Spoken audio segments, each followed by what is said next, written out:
We literally said to each other, if we could build the school of our dreams, what would it look like?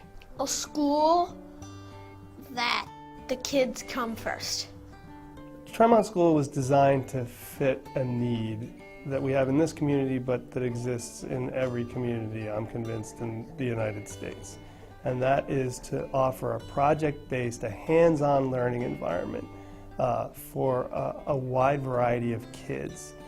So, kids with all kinds of different personalities, all kinds of different learning styles, and to do so with an eye towards developing their social and emotional intelligence as well as their academic achievement.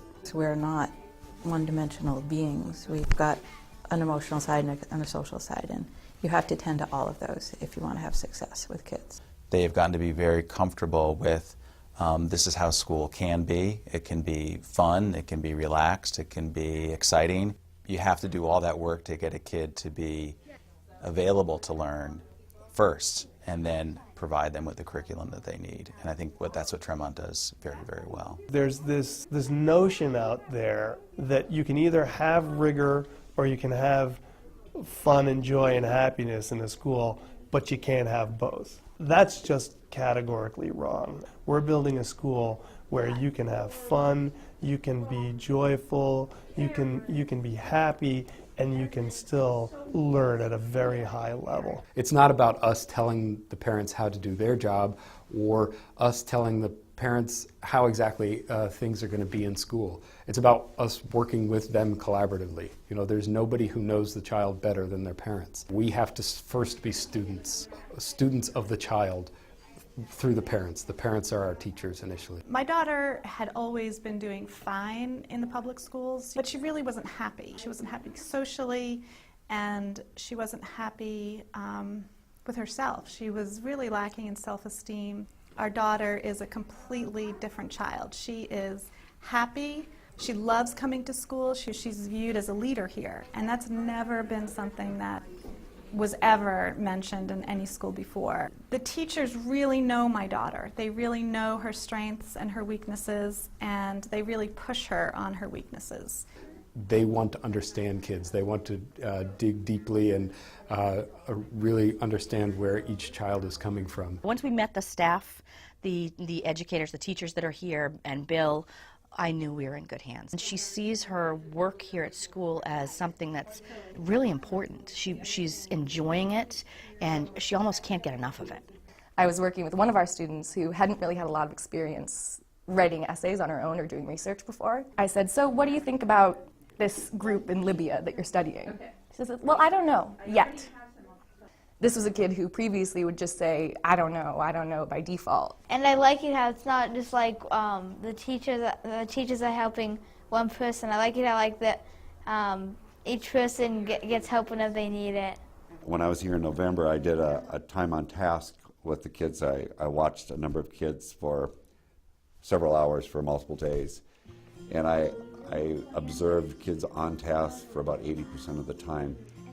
And I have been in literally hundreds of schools across America, and I've never experienced kids on task that much.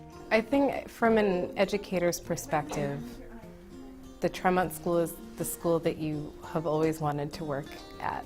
And I think having taught for 12 years, I can appreciate the fact that we get to know the individual children, we get to know their families, and we get to see real positive results. In the academic realm, we organize the curriculum in 6 to 8 week thematic units. And really what that means is that we have a theme that we're focused on, and all of the curriculum areas are focused through that theme. So we use Massachusetts curriculum frameworks as the guidelines for the curriculum. We're following the same basic, doing the same content, expecting the same level of skills from students as they would in public schools, but we're trying to find really hands-on, engaging, exciting ways for them to do that. We're just doing some really fun experiments in science. We've been building rubber band powered cars, and in the next unit we'll make a car powered by our choosing. I'd pick water powered. At my old school, they would tell you what you had to do throughout the day. At one time you had to do math, and the other time writing, and But here you can choose whether you want to do math at one time during contract time or writing at another time. And I used to hate math until I came to the Tremont School. It made me realize that math isn't so bad. She's read more books since September than she has in her entire life. In the beginning of the school year, they approached her when there was a conflict and they asked her her opinion on how to solve it.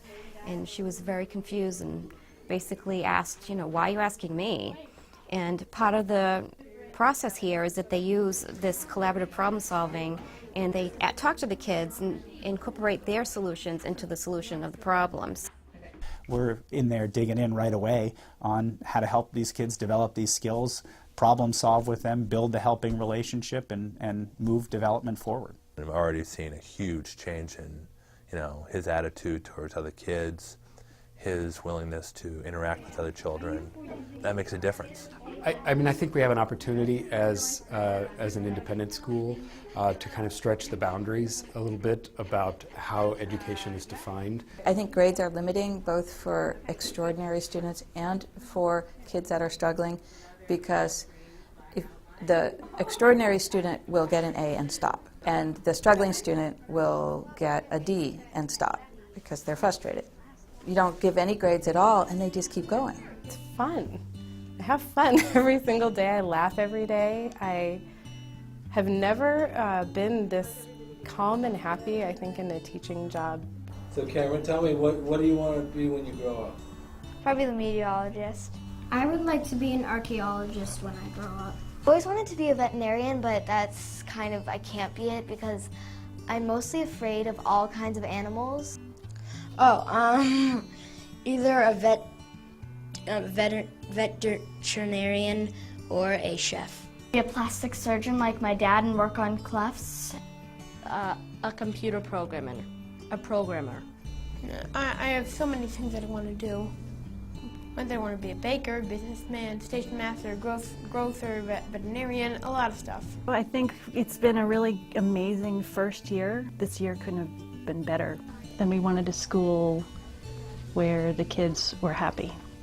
And I really use the word joy when you're describing a school. So we have this expectation that students are going to be constantly learning. We should be replicating that with the teachers. We should be replicating that with the parents. At every level, everybody should go into it with the expectation that I'm going to learn something new today. I believe every kid here has a voice. They're heard, they're listened to. They're listened to by the teachers, they're listened to by each other. This doesn't sound possible in any way, but it actually makes school a little bit fun.